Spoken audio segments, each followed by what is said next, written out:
quick sell car dealership has been using 1-minute spot ads on a local TV station. The ads always occur during the evening hours and advertise the different models and price ranges of cars on the lot that week.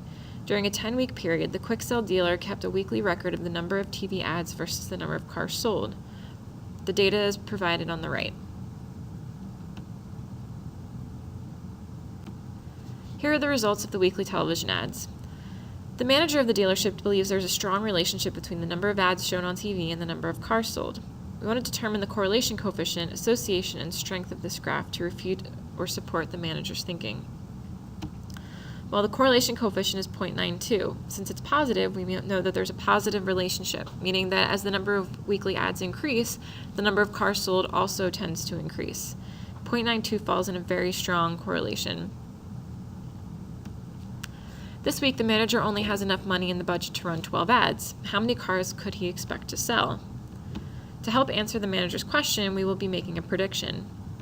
Because the data is of the linear form, we can model the relationship between x and y. A line that describes how a response variable y changes as an explanatory variable x changes is called a regression line. Keep in mind that the line will be wrong in the sense it will not match reality exactly. You're probably accustomed to seeing the linear regression line looking something like this: y equals mx plus b, or y equals ax plus b. The general form for a linear regression line in AP statistics is y hat equals a plus bx.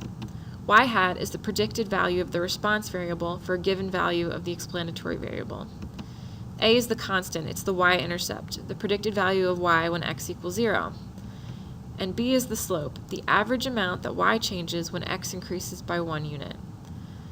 Before, in y equals mx plus b, b was the y-intercept. In this case, the b is the coefficient for x, which is the slope. So no matter which formula you're using, the number in front of x is the slope. We want to make sure to include the hat on the y. Y equals ax plus b defines y as the actual y value. We're making predictions, so we're going to use y hat. So here are the results. The regression line for this data is y hat equals 6.54 plus 1.01x, or we can substitute the words instead. Cars sold hat equals 6.54 plus 1.01 times the number of weekly ads. If we use the variables y hat and x, please make sure that you define what y and x stand for. So let's interpret the slope and the y-intercept. The y-intercept is 0, 6.54. 0 is the x value, which is the number of ads, and 6.54 is the y value, the number of cars sold. If the dealership used no ads, we would expect 6.5 cars to be sold that week. We expect that because it is a prediction. We can't say for sure that 6.5 cars would be sold that week. The slope we know is the average change in y as x increases per unit. So the average number of cars sold per week increases by 1.01 for each additional ad per week. It's very important that you include the word average when describing the slope. Predict how many cars would be sold if 12 ads were ran next week. 12 ads being the x value, we would substitute that value into our linear regression model, and we would expect them to be selling 18.66 cars.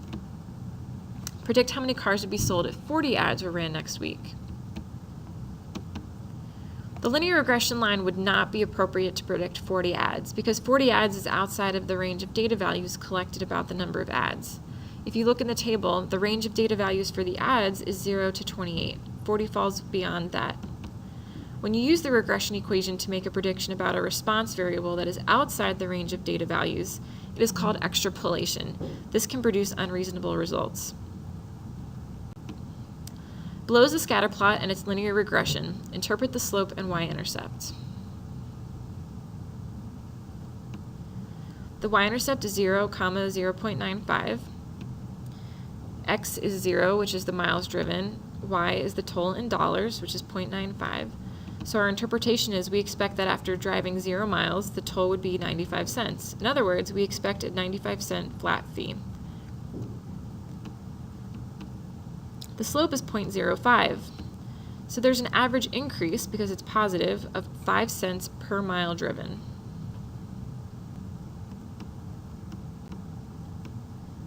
The slope is 0.438.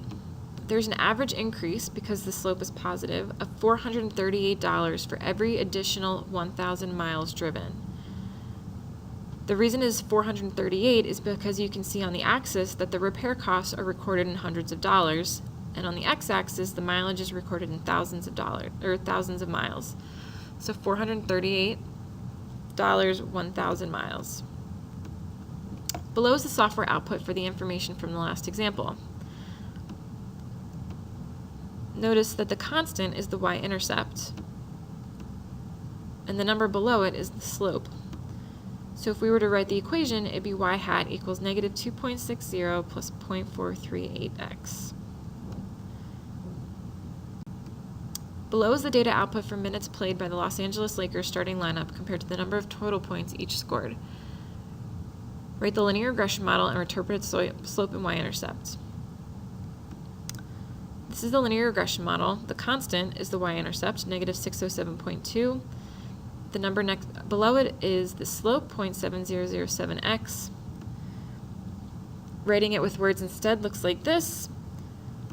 The y-intercept is 0, negative 607.2. If an LA Laker played 0 minutes, we would expect them to score negative 607.2 points. This does not make sense, so there's no meaningful interpretation here.